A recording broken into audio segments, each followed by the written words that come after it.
Au Tapé Couvera pour ce mot de fin. Beaucoup Sissi Baba Nicolo, êtes-vous déçu du fait que le PPACI se soit désolidarisé de la mobilisation prévue aujourd'hui, mobilisation, on le rappelle, contre la cherté de la vie en Côte d'Ivoire? Alors, merci, cher Julien, de venir sur cette question pour que nous puissions ensemble apporter notre analyse. À la veille de la désobéissance civile de 2020, lorsque Dramane Ouattara, le terroriste et le djihadiste, à la gueule brillée, forçait un troisième mandat, nous qui étions dans la diaspora, nous avons porté de la voix, chose que nous pourrons sûrement faire pour épauler nos frères ivoiriens qui étaient mécontents. Naturellement, en tant que patriotes, nous avons voulu, la main dans la main, apporter un saut de notre mécontentement au pouvoir Ouattara en place. C'est à la fin du président Laurent Gbagbo, le président Laurent Gbagbo a donné un communiqué avec une de vos collègues d'un média français, Denis Ecoté, et où il disait qu'il soutenait totalement l'action des partis politiques frères de la Côte d'Ivoire. Mais dans la marche de la désobéissance civile, nous avons eu des oui-dits qui disaient que le parti du président Laurent Gbagbo, en ce moment le FP, qui n'est pas connu du PACI, s'y désolidarisait et quittait les rangs de notre manifestation. Cela nous a mêlé à être très en colère du fait que, en plein milieu du bateau, le président Gbagbo et ses camarades puissent se retirer du combat. Mais à la longue, après les sorties de M. Assou Adou sur les chefs de RFI et autres, nous avons compris que ça a été une communication ça et là, qui a été interprétée ça et là partout, qui a démobilisé les Ivoiriens. Pourquoi?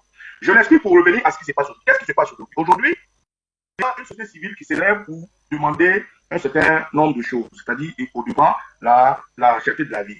Mais avant de venir à cette société civile qui s'appelle Urgence Ivoirienne, il y a eu le Chéri Bali, elle aussi de la société civile de ACI, qui plusieurs fois a demandé que les Ivoiriens se mettent ensemble pour mener des actions, jusqu'à ce qu'elles soient arrêtées. Les Ivoiriens n'ont pas adhéré totalement, le PPACI était déjà créé, beaucoup de partis politiques étaient créés, les Ivoiriens étaient en Côte d'Ivoire, la communication est-elle passée ou non, puis Chéri Bali a fini par se faire arrêter. Ensuite, Samba David, qui a été 7 fois empoisonné en prison, a essayé de reprendre le flambeau et a demandé une manifestation au niveau du Cocody pour du parti d'un point A à un point B pour demander au nom sa postulite, puisque Ouattara était parti mentir au pape pour dire que la Côte d'Ivoire allait bien, pour imposer dans la réconciliation. Samba David aussi a appelé les Ivoiriens, tous ces partis politiques à qui il a adressé un courrier pour les rejoindre, pour que cette manifestation ait de la pointe. Malheureusement, il n'a pas eu gain de cause. Et à la veille de sa manifestation, il a été contraint d'appliquer par la préfecture de police, le commandant de brigade et aussi le préfet d'Abidjan. Aujourd'hui, l'actualité parle d'une autre organisation sociale civile qui essaie tant bien que mal, parce que depuis, nous avons vu que les partis politiques ont tous démissionné, c'est ce que j'essaie de vous dire. Les partis politiques se sont accrédités à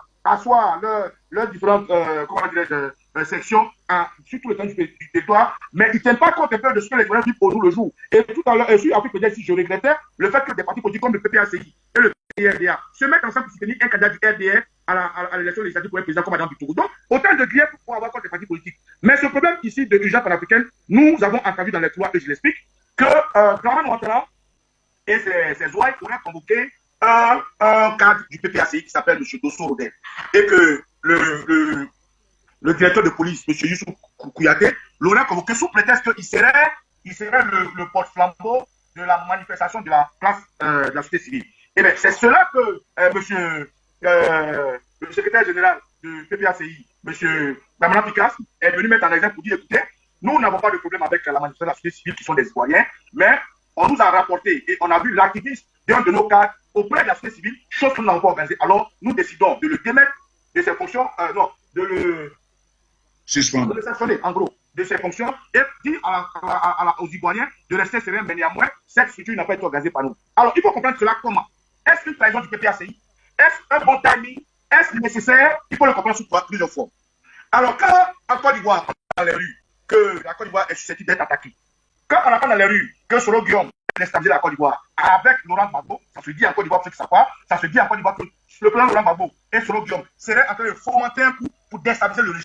Ça se dit en Côte d'Ivoire qu'il y a des gens qui vont infiltrer des manifestations. Donc, devant tout, je pense que le PPACI, ça c'est mon point de vue, veut se préserver d'un plan machiavélique que prépare Ouattara. Pourquoi? Parce qu'à la lagune de Brillé, nous avons vu la présence d'un bateau appelé Tonnerre. Nous avons vu aussi la présence des mouvements d'une armée venue de nulle part. On ne sait pour quelle raison. Dieu merci, il y a eu mon camarade Diawara qui l'a appelé pour lui dire faites attention au nord du Mali, nous avons des gendarmes ici qui viennent vers vous. Bon, on en a et puis c'est passé. Bref, c'est pour vous dire que cette situation de Ouattara, d'échec, qui aujourd'hui, à la veille d'une manifestation de la société civile, fuit la Côte d'Ivoire, d'abord surtout en Tunisie, ensuite en France, et j'aurais appris qu'il serait en Angola, nous amène à nous poser des questions. Pourquoi Ouattara fuit la Côte d'Ivoire?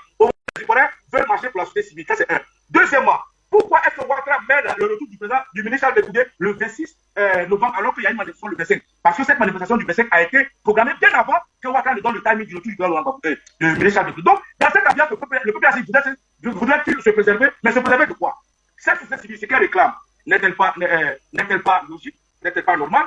Le peuple, la société civile qui veut marcher, acheter de la vie, soit revue, Michel Ballet soit sorti et beaucoup de choses. Est-ce que les partis politiques devraient l'accompagner? Moi, dans d'autres pays comme le Mali, comme le Burkina, j'ai vu que la société civile a pris des décisions et les politiques les ont accompagnés. Pourquoi ce n'est pas le cas en Côte d'Ivoire? Seul le PPACI pourrait répondre. Je veux dire que qu'est-ce qui a démobilisé la marche?